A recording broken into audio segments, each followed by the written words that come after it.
মমতা কুলকার্নি একজন বলিউড অভিনেত্রী। মমতার বেশ কিছু বাণিজ্যিকভাবে সফলতা অর্জন করা চলচ্চিত্র রয়েছে, যেমন আশিক আওয়ারা 1993 সালে, অর্থ, হাম হাই 1993 সালে, ক্রান্তিবীর 1994 সালে, কর্ণ অর্জুন 1995 সালে, সবচেয়ে বড় খিলাড়ি 1995 সালে, বাজি 1995 সালে, চায়না গেট 1998 সালে, বেকাবু 1995 সালে এবং Chupa stone of musical thriller 2001 সালে।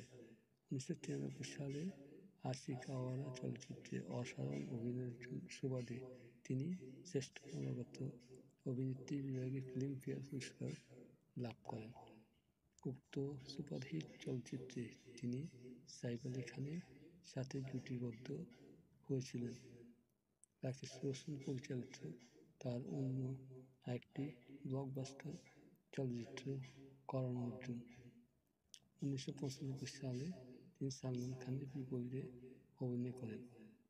তিনি কবি তুম কবি হাম চলচ্চিত্রে সর্বশেষ অভিনয় করেন। ভারতের জনপ্রিয় টেলিভিশন অনুষ্ঠান বিগ বস সাথে প্রতিযোগিতা হিসেবে মমতাকে আমন্ত্রণ জানানো হলে তিনি তা প্রত্যাখ্যান করেন।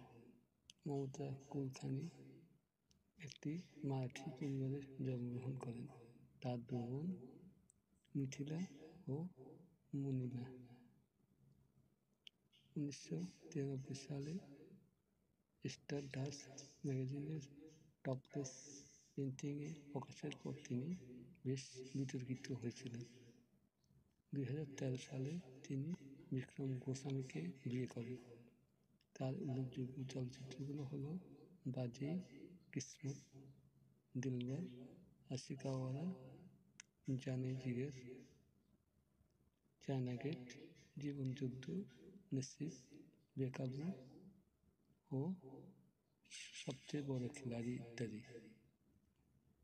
মমতা কুলকার্নি 1972 সালে 20 এপ্রিল জন্মগ্রহণ করেন। আজ তার জন্মদিন।